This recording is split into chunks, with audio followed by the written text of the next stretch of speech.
Hello guys, কেমন আছেন সবাই? আশা করি সবাই ভালো আছেন। শখের রান্নাঘর থেকে সবাইকে স্বাগতম। আজকে আমি নিয়ে আসলাম আমার ফাঁকি ডিম পেড়েছি। ডিমগুলি আমি ভাজি করব। ডিমগুলিকে আমি আগে থেকে হাফ বয়েল করে রেখেছি। এবার চুলায় একটি কড়াই বসিয়ে দিলাম, দিয়ে এখানে আমি পরিমাণ মতো তেল দিয়ে দিলাম। তারপরে দিয়ে দিলাম কিছু অংশ পেঁয়াজ কুচি। এখানে আমি 2-3টা পেঁয়াজ কুচি করে নিয়েছি। দিয়ে দিলাম এখানে আমি 1 চামচ পরিমাণ রসুন পেস্ট। এবার একটু ভেজে নিয়ে এখানে আমি দিয়ে দিব টমেটো কুচি। এখানে আমি 1 পিস টমেটো নিয়েছি। আপনারা ইচ্ছা করলে টমেটোটা কম বেশি দিতে পারেন। এগুলো কিছুক্ষণ ভেজে নেওয়া হয়ে গেলে এখানে আমি দিয়ে দিব মরিচের গুঁড়া, দিয়ে দিব হলুদের গুঁড়া এবং স্বাদ মতো লবণ। তারপর সমস্ত উপকরণগুলিকে আমি কিছুক্ষণ এখানে ভেজে নিব। ভেজে নেওয়া হয়ে গেলে এখানে আমি দিয়ে দিব কিছু অংশ কাঁচামরিচ ফালি। তারপরে আবার আমি কিছুক্ষণ এগুলিকে নেড়ে ভালো করে ভেজে নিব।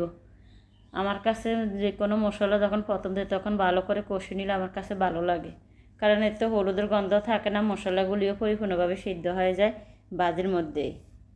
এবার আমি এখানে দিয়ে দিব কিছু অংশ ধনিয়া পাতা কুচি। আপনারা এটা কি ধনিয়া পাতা বলেন জানি না, আমরা বিলাতি ধনিয়া পাতা বলি। আমার কাছে বর্ষা সিজনে ধনিয়া পাতা খেতে অনেক ভালো লাগে। আমি প্রায় সব তরকারিতে দিয়ে থাকি। অনেকে এটা ফ্লেভার পছন্দ করে না, কিন্তু আমার কাছে অনেক ভালো লাগে।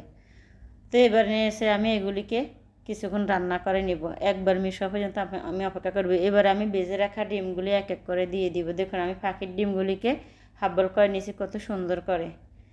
আমার ছেলে মেয়ে বলছিল এভাবে একদিন রান্না করে দেওয়ার জন্য, তার কারণে আমি এভাবে রান্না করছি। আমার কাছে এভাবে রান্নাটা আসলে আমার কাছেও ভালো লাগে।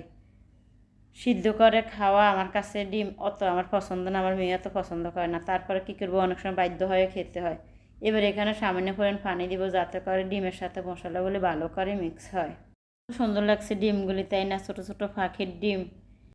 এবার এখানে আমি সামান্য পরিমাণ ম্যাজিক মশলা দিয়ে দিব, কারণ যাতে করে ফাঁকির ডিমের আলাদা একটা সেন্ট আছে, যাতে ওই ফ্লেভারটা না আসে, যার কারণে আমি এই মশলাটা দিয়েছি। আপনারা ইচ্ছা করলে এই মশলাটা বাদ দিতে পারেন। তো কেমন হলো আমার ফাঁকি ডিম রান্নাটা কমেন্ট করে জানাবেন। আপনারা আমার মতো এভাবে ফাঁকি পালন করে ফাঁকির ডিম খাবেন। ভালো থাকুন সবাই, আল্লাহ হাফেজ।